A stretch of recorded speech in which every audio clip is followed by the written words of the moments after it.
Bonjour ou bonsoir à tous, vous qui regardez les vidéos, que ce soit le jour ou la nuit. Ici DVD Pro Catch. Et oui, je sais encore, ça n'en finira peut-être jamais sur les DVD de la Ring of Honor, mais je préfère de m'y lancer tout de suite, voilà, sans trop parler de grand chose inutile.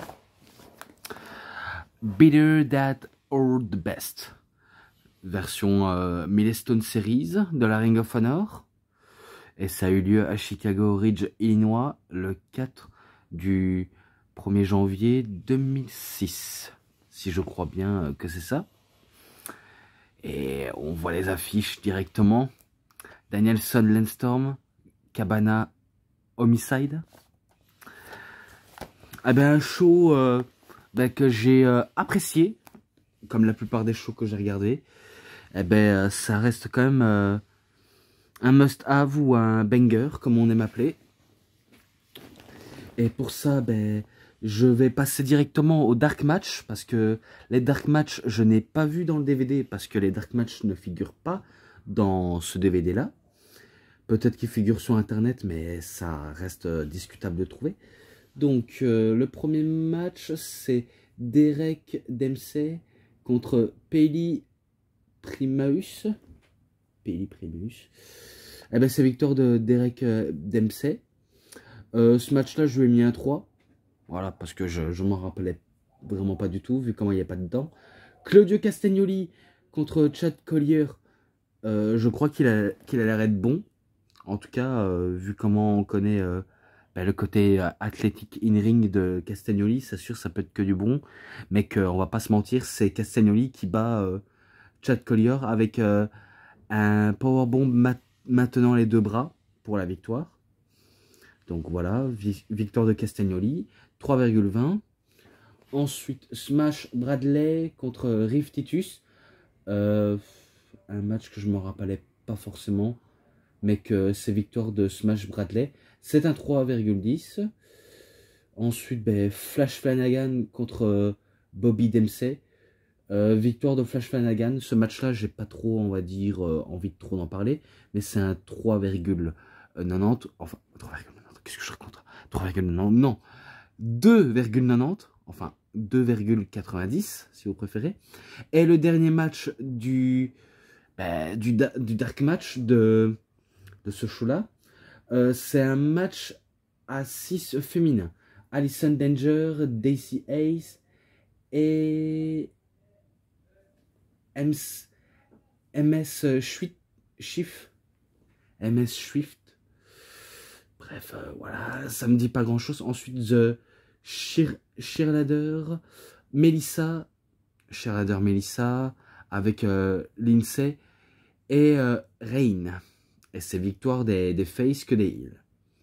Voilà, tout simplement. Donc c'est à 3,20. Et à la fin de ce match féminin, eh ben, il y a Colt Cabana qui fait une promo. Et qui fait une promo contre Homicide. Comme quoi il veut un match spécial pour ce soir. Et qu'il veut attendre la réponse de Jim Cornette pour que celui-ci valide ce qu'il voulait qu'il valide. Voilà, tout simplement. Mais bon, vu comment j'ai passé à ça, ben, je préfère directement passer au match. Ben, là, le match d'opener du show. Parce que les Dark Match, c'est pas un match d'opener, malheureusement. C'est juste un match où on regarde sur place, mais qu'il n'y a pas forcément trop d'enjeux. Alors que là, c'est le show d'ouverture. Donc, Jack Evans contre Ace Steel, contre Jimmy Jacobs, contre Matt Sydal, contre Jake Christ et Dave David Christ. Donc, l'équipe de The Irish Airborne. Eh ben, match pour mieux commencer la soirée de manière comme il se doit. Et que j'ai pas trop grand chose à raconter, si ce n'est que, voilà, il y a eu des changements équipe, même si en équipe ça ne dure que pas très longtemps dans les matchs comme ça, quand c'est en 1 contre 1 contre 1 contre 1 contre 1 contre 1. Donc c'est assez compliqué tout ça. Et que je me rappelle, il y a un moment où ils ont tous les trois fait ben, un genre de chaise électrique, ou alors un genre comme s'ils étaient à la piscine. Et que les gars donc sont Jacobs, Evans et qui encore Seidel sont affrontés en hauteur de leurs 3 autres adversaires. Et voilà comment ça a fini. Et que Jack Evans a fait, on va dire, un relais acrobatique alors que ses adversaires étaient à l'extérieur. Donc un moonsault. Et après, si je crois bien, Lindsay voulait faire diversion auprès de l'arbitre pour que Jacobs fait, on va dire, le genre de finish du match. Sauf qu'il n'aura pas su faire le finish, vu comment il n'est pas forcément trop hésitant à gagner, vu comment il y a... Je crois que c'est l'un des frères, enfin, entre guillemets frères, l'un des 2 équipes Irish Airborne qui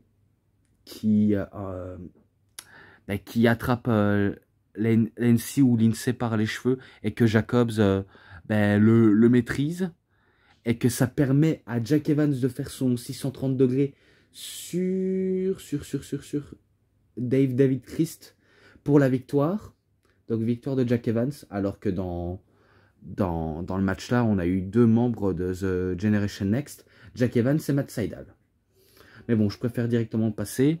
Ensuite, là, Jim Cornette, il fait une promo et que Colt Cabana le rejoint en demandant si est-ce qu'il est d'accord pour que lui et Homicide font un Chicago Street Fight, parce que vu comment ils sont à Chicago, ils veulent faire un Street Fight. À un moment donné, Jim Cornette hésite de dire oui ou non, parce que faut dire, il a pas sa langue dans sa poche aussi, Jim Cornette, jusqu'à ce qu'il accepte, en disant voilà, tu l'as ton match, qui est validé. Voilà, et après, il y a The Delirious qui arrive, et que Jim Cornette commence à taper, il discute avec lui, alors que Delirious, lui, il dit pas un seul mot, lui, il le regarde, il écoute, et quand Jim Cornette lui donne le micro, The Delirious, c'est pas qu'il parle, on dirait qu'il... il parle bizarrement, en fait. Comme j'ai dit, comme un genre d'alien ou d'un lézard, en faisant quelque chose comme ça, et que le public, je me rappelle qu'il s'était marré rien qu'en voir ça, alors que oui, c'est un peu ridicule, mais quelques-uns, ça peut faire sourire certains. Mais bon, donc voilà, The Delirious était déjà sur le ring, et il affronte Ricky Race, match qui a duré 10 minutes environ, ou même 15 minutes s'il le faut. Et que si je me rappelle bien, c'est The Delirious qui bat Ricky Race avec son crossface modification.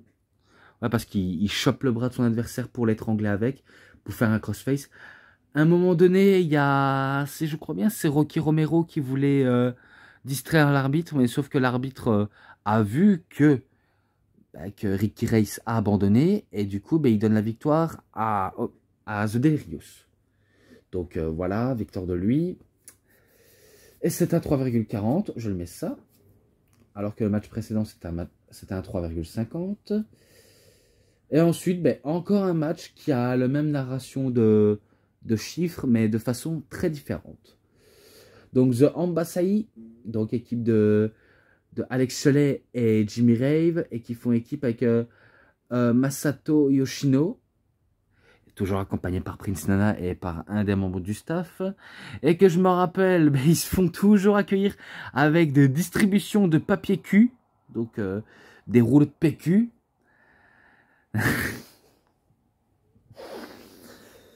Alors que d'habitude c'est plutôt des rubans de color, mais là c'est des rouleaux de PQ. Et que face à eux, ils ont l'équipe de Dofix, The Dofix. Donc The Dragon Kid, qui fait équipe avec Genki Horiguchi et Ryo Seto. Match bon, mais sans plus. Vu comment il y a eu beaucoup de spots de voltige. Et sur le côté technique, on sait que les Japonais sont hyper techniques, même si c'est les plus aériens ou les plus bagarreurs d'entre tous, ou les plus hardcore. Voilà, il y a des sacrées différences de style, mais que c'est un peu trop long à vous expliquer, si ce n'est que Tout ce que je sais, c'est victoire de The Embassy, pardon. Vu comment The Dofix a voulu tenter leur prise à 3, et c'est un finish en trio, mais que à chaque fois l'un des les membres de Embassy arrive pour casser le tombé au bon moment, pour éviter la victoire d'office, et que après ça, The Embassy, je crois que c'est Jimmy Rave qui fait un pedigree sur Ryo Seto, alors que Cholet et Yoshino s'occupaient de Genki Origoshi et de Dragon Kid, alors que Jimmy Rave, lui, fait un pedigree pour la victoire. Et ce match-là, pareil, un 3,50, comme je l'avais dit. Ensuite, un match à 4 Four Corner Survival. Donc, pour les survivants, donc Samoa Joe contre AJ Styles, contre Christopher Daniels et contre Jimmy Yang. D'ailleurs, les trois hommes, AJ Styles, Samoa Joe et Christopher Daniels, ça fait un peu penser le bon vieux temps de la TNA dans Unbreakable ou Turning Point 2009. Bref. Donc le match était extra, vraiment extra. Même pas le temps de citer quoi que l'on sait, si ce n'est que c'était dingue. Rien de plus. Vraiment rien de plus. Alors que à chaque fois, l'un des 4 hommes a voulu tenter de partir avec la victoire. Par exemple, AJ Styles, il a voulu tenter son Styles Clash, mais qu'il n'a pas su le faire à cause d'une distraction de Jimmy Yang ou de Joe. Et quand c'est pas de Joe, c'est de Daniels. Et quand c'est pas Daniels, c'est n'importe qui, quoi. Vraiment n'importe qui. Alors que Daniels, il a tenté ses ailes de l'ange. Jimmy Yang, lui, c'est soit... allez, si je crois bien que c'est un genre de splash ou un descente de la cuisse de la 3e corde. Ou encore des Michinoku Driver et j'en passe. Alors que Joe, lui, c'est plutôt son Muscle Buster et Coquina Clutch. Et d'ailleurs, au moment où il fait le Coquina Clutch, Daniels voulait justement casser la soumission, mais sauf qu'ils étaient encore debout. Donc ça permet à Styles et Joe de se débarrasser de Daniels, parce que si je crois bien, c'est Styles qui fait passer par-dessus la 3e corde Christopher Daniels, et ça permet justement à Samoa Joe d'allumer AJ et qui fait son Muscle Buster pour la victoire. Et ce match-là, 3,40. Oui, je lui mets ça. Et après le match-là, il fait une promo et il veut, on va dire, appeler Bryan Danielson pour que ce dernier lui donne au moins sa chance pour le titre, vu comment Joe se souvient quand ils se sont affrontés et qu'il veut retenter une nouvelle fois avec Danielson. Et c'est là où Danielson arrive et qui prend le micro et que la foule commence à huer Danielson parce que oui, il était heel, et à apprécier Samoa Joe, notamment des Joe ou encore un autre chant, Joe has want to kill you, et que c'est là où où Danielson dit ah, c'est bon, arrêtez vos conneries, bande de débiles. Et que la foule continue en disant Joe is one to kill you. Ou encore fuck him off, Joe, fuck him off, Joe, fuck him off. Qui veut dire défonce-le, Joe, défonce-le. Et que après, Danielson en rajoute encore des caisses en disant Joe ne va tuer personne aujourd'hui, ni demain, ni jamais. Et que il commence à le tacler en disant vu comment tu veux avoir une chance à mon titre, j'ai pas besoin de prouver quoi que ce soit face à toi, vu comment je l'ai prouvé l'année dernière, enfin l'an dernier, et que tu m'avais battu ce jour-là, alors que j'étais potentiellement presque meilleur que toi, et que j'allais partir avec la victoire, et ça tu le sais très bien, et que je pense que je devrais décliner ton offre. Donc c'est ce qu'il a dit Danielson à Joe. Un truc que le public n'apprécie pas. Et que après, si je crois bien, il commence à pavaner sous le ring en provoquant Joe en disant que un coup qu'il aura terminé avec Lance Storm, eh ben, il pourra repoursuivre sa montée en puissance en tant que champion, vu comment lui, c'est un des élèves préférés de HBK, parce qu'il a mentionné HBK, Heartbreak Kid Shawn Michaels, alors que Lance Storm, lui, c'est ben, le meilleur élève de la famille Hart, qui est au Canada. Mais sauf que lui, il va pas mentionner le nom Hart, mais il va mentionner le type blasé, le type aigri de Calgary. Donc, c'est un peu de la provocation directe, même envers des personnes qui sont pas présentes. Et que c'est là, après, où Danielson, il lâche le micro, il part au vestiaire, et que Joe, il se fait attaquer par Chris Hero et par Necro Butcher, alors que eux, ils font des transitions entre la PWG, CZW et autres fédérations, même jusqu'à la Ring of Honor. Donc il se fait attaquer par les deux gars. Et après ça, ben, il y a Adam Pearce qui vient venir en aide à Joe, mais sauf que lui aussi va se faire allumer. Ils se battent dans le public, comme sur le ring, et que après ça, il y a Claudio Castagnoli qui arrive. Je savais pas c'était pour qui. Est-ce que c'était pour Hiro ou pour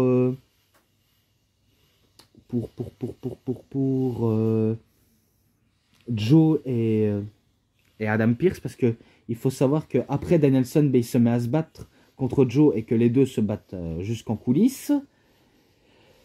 Et que il a allumé avec une manchette Adam Pearce. Et après, vu comment il passe par-dessus la troisième corde, parce que c'est Chris Hero qui le fait passer, et il se fait mal la jambe. Donc il a mal au genou. Et qu'après, c'est Jim Cornette qui va se prendre pour son grade. Il va se faire allumer par Hero et même par Necro Butcher. Et jusqu'à même lui briser le bras. Parce qu'ils ont acharné sur le bras blessé de Jim Cornette. Et que après ça, les membres du staff de la ROH, que ce soit des jobbers ou des non bien établis, arrivent à la rescousse de Jim Cornette. Et qui sauve Jim Cornette de la misère. Donc même si tout ce que je raconte c'est un petit peu le bordel, mais de toute façon c'est exactement le cas, c'est du gros bordel. Mais bon, de toute façon, voilà, j'ai déjà assez tout dit. Maintenant, match pour les titres par équipe, si je crois bien. Oui, match pour les titres par équipe. The Generation Next, Roderick Strong et Austin Harris contre The Blood Generation. Donc équipe de la Dragon Gate, nommée par Shima et par Naruki Doyle. Donc voilà, donc c'est pour les titres. Le match, très bon. Très bon. Bon, après, ça passe pas les 5. Hein. Ça passe pas les 5, ça passe dans les 4 et des poussières. Mais bon, je vais vous dire le suspense dès que j'aurai terminé avec ce match-là. Tout ce que je sais, des bons, on va dire, mimiques et des bonnes alchimies physiques sur le ring aussi. Bon, après, il s'est passé des tas de trucs. Hein, des prises à gogo. Vraiment que des prises à gogo. Qu'on peut très vite s'imaginer si jamais je ne fais que parler de ça, à vrai dire. Et que à la fin, si je crois bien, quand Shima se fait, on va dire, allumé par Strong, Strong il fait une prise sur Naruki Doyle. Je crois que c'est un genre de Brainbusters peut-être. Et que après ça permet à Austin Harris de faire son 450 splash pour la victoire. Donc victoire de Generation Next et défaite pour The Blood Generation. Donc voilà, c'est un 4,10. Et là, le match pour le titre du monde de la Ring of Honor, peut-être que ça aurait pu être le main event, ça aurait pu être, mais vu comment on est à Chicago et que Colt Cabana est originaire de Chicago, et que son meilleur ami CM Punk, enfin son ex-meilleur ami d'aujourd'hui, n'est plus à la Ring of Honor. Il est parti tenter sa chance à la WWE, mais en passant par le centre de développement, la Ohio Valley Wrestling. Donc il a officiellement quitté la Ring of Honor. Et que Cabana, il doit s'y faire tout seul. De toute façon, il s'y fera avec les années qui suivent. Mais bon. Là, c'est Bryan Danielson contre Lance Storm. Et là, ce match-là, C'est un pépite à regarder, surtout quand c'est de la qualité technique incroyable. Et vu comment on l'a dit, enfin, Danielson l'a dit, lui, il a été entraîné par Shawn Michaels et que Lance Storm, lui, il a été entraîné par le père et l'un des membres de la famille de Bret Hart. Et que je pense pas qu'il a déjà été entraîné par Bret Hart, mais en tout cas, il a été entraîné par le père de Bret et l'un des frères de Bret aussi. Et pareil pour Chris Jericho, parce que oui, les deux ont commencé en même temps. Et c'est vrai que c'est pas mauvais, vraiment pas mauvais. Les deux sont hyper techniques. Qui aurait l'avantage? Il y en a qui diraient que c'est le jeune, enfin, c'est le jeune mec qui est quand même bien établi, qui a quand même beaucoup d'expérience à la personne de Danielson, qui pourrait remporter le match. Attention, pas si vite, parce que même Lance Storm, même si c'est un expérimenté, il pourrait créer la surprise. Donc il y a de teasing qui s'installe, beaucoup de teasing qui s'installe, mais que après, voilà, peu importe quel vainqueur, l'important c'est qu'il nous produit un très bon match. Et d'ailleurs, c'était un très très bon match entre les deux, et que faut pas le regretter, franchement. D'ailleurs, je crois l'avoir vu ce match dans la chaîne YouTube où il y a les 3 incroyables matchs de Bryan Danielson. Parce que je crois bien que c'est ça, où il ne fait que remporter ses matchs. Et c'est un pur plaisir. Que voulez-vous dire? Bon, après des maîtrises au sol, tentative de Canadian Maple Leap, et qu'il va le faire, Lance Storm, le Canadian Maple Leap, mais Danielson ne va pas abandonner. Il essaie de faire un crossface chicken wing, mais Storm ne veut pas partir. Il change de stratégie, il fait un Dragon Suplex avant de faire un Crapple Fillation, mais que Lance Storm ne veut pas se laisser faire dans le Crapple Fillation. Après quelques multiples reprises, là, Danielson, il reprend le relais en faisant un ultime Crapple Fillation. Et que maintenant, Lance Storm n'a pas le choix d'abandonner. Donc, victoire de Danielson et défaite de Lance Storm. Mais ils ont quand même produit un très très bon match. Voilà, un très très bon match. Et que vu comment tout à l'heure j'étais passé à 4,10 pour le match par équipe, et que là maintenant je passe à 4,50 pour ce match-là. Voilà, je le mets, ça c'est validé. Et là maintenant, le main event, le Chicago Street Fight entre Colt Cabana et Homicide. Et j'ai pas tout suivi la rivalité, si ce n'est que voilà, c'est survenu quand Homicide avait attaqué sauvagement Colt Cabana, même en prenant un genre de produit lessif, à le faire, on va dire, et c'est avalé à Colt Cabana et que ce dernier vomissait à cause de ce produit chimique potentiellement dangereux. Il y a eu beaucoup d'attaques même, beaucoup. Et ce serait très loin à expliquer si ce n'est que je savais, on va dire, un peu tout décrire ce qu'il y avait. Mais concernant le match, il était brutal. C'était un gros bordel sans nom. C'est tout ce que je peux en dire. C'était un très très gros bordel. Surtout quand les deux se font vraiment la guerre. Même qu'il y a le manager de Homicide, Julius Smoke, qui prend part à la partie. Mais que Cabana lui s'en fiche. S'il veut se faire les deux, il se fera les deux. Voilà, il fera une pierre de coups. Et que je me rappelle qu'il avait sorti une fourchette et qu'il a ouvert le crâne de Homicide, parce que Homicide a saigné de la tête. Et après ça, même qu'il avait allumé Colt Cabana, il va chercher du produit lessivant, ou du produit de lessive, si on peut appeler ça comme ça, pour essayer d'injecter à Cabana, mais sauf qu'il ne va pas l'utiliser, et que c'est Cabana qui va aller chercher un objet, mais c'est pas du tout un objet, c'est plutôt un autre produit chimique, un nul autre qu'un eau de javel, et qui va lui aveugler les yeux à Homicide avec de l'eau de javel. Oui, c'est déjà arrivé, même du produit de lessive et j'en passe des trucs. Bon, après, ils sortent même aussi une petite planche en barbelé, des tables, et qu'après, quand ils demandent des tables, ça fait rappeler le bon vieux temps de la ECW. La foule commence à jeter des chaises sur le ring. Donc tout le monde s'y met, tout le monde jette dedans. Ils veulent des chaises, mais ils sont servis. Donc c'est une rivière de chaises qu'il y a sur le ring et ça n'empêche pas les deux de se battre. Vraiment, ça les empêche pas du tout. Et qu'après ça, ben, Colt Cabana fait une souplex de la troisième corde sur une table. Enfin, non, c'est même pas sur une table, c'est plutôt sur des tas de chaises. Et qu'après ça, c'est sur la table. Homicide voulait faire un Hull Carana, mais Cabana le fait passer à travers la table, où est-ce qu'elle est barbelée aussi, avec un powerbomb, et qu'il y a même Homicide un peu plus loin dans le match, qu'il a voulu copier, et qu'il a copié la prise de CM Punk, ou de Triple H, si on peut appeler ça comme ça, parce que c'est un pedigree de la troisième corde, mais que CM Punk l'appelle le Pepsi Plunge. Mais que j'ai cru qu'il allait tuer Colt Cabana en faisant le Pepsi Plunge. Mais que Cabana, ben, miraculeusement, il s'en relève.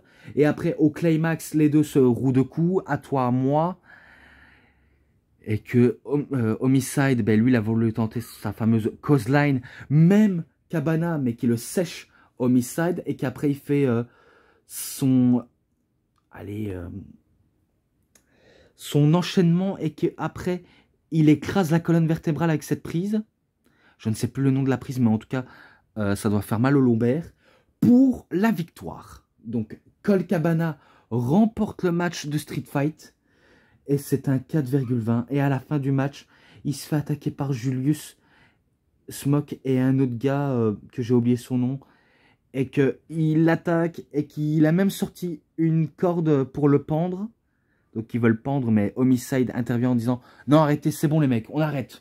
On arrête, c'est bon, il a eu son compte, j'ai eu mon compte, c'est tout pour aujourd'hui, faut arrêter les conneries, laissez-le. » Et après, il y a Julius qui se prend la tête avec Homicide, mais Homicide lui dit « Fais ce que je te dis, putain de bordel de merde, espèce de connard, fais ce que je te dis. » Et qu'après, il commence à le parler mal, et que Homicide dit « fous le camp, reste pas loin de moi, fous le camp. » Donc, que des mots d'oiseau. Mais après, on sait que Julius, il va rester quand même près de Homicide, parce que vu comment il est pas prêt à lâcher l'affaire, et que c'est là où Homicide, ben, il fait une promo en disant que certes, aujourd'hui on a tout donné, et que ça a été très épuisant pour toi et pour moi, et pour ça, ben, je te respecte, Colt Cabana, je te respecte. Et que je vais enterrer la hache de guerre cette fois-ci, serre-moi la main. Après, Cabana, il hésite, mais que à la fin, il va accepter et faire un accolade à Homicide, et que c'est là où ils peuvent fêter avec le public de Chicago, avec son public. Et c'est la fin de ce show, tout simplement. Donc voilà, j'ai vraiment tout résumé sur Better Than or the Best de 2006. Et concernant les matchs, segments promo et l'ensemble, je lui mets un 4,70 ou 70 si vous préférez. Et que voilà se conclut la fin de cette vidéo. Donc c'est tout pour cette vidéo, enfin c'est tout pour cette review. C'était DVD Pro Catch, j'espère que ça vous aura énormément bien plu. Et si vous avez aimé cette vidéo, vous savez ce qu'il vous reste à faire. Likez la vidéo, commentez, partagez, abonnez-vous à ma chaîne et cliquez sur la petite cloche pour avoir plus des notifications et des prochaines vidéos. Et moi je vous dis bonne journée, bonne soirée à tous. Au revoir tout le monde pour une prochaine vidéo. A plus à tous les fans de catch. Allez, bye bye tout le monde.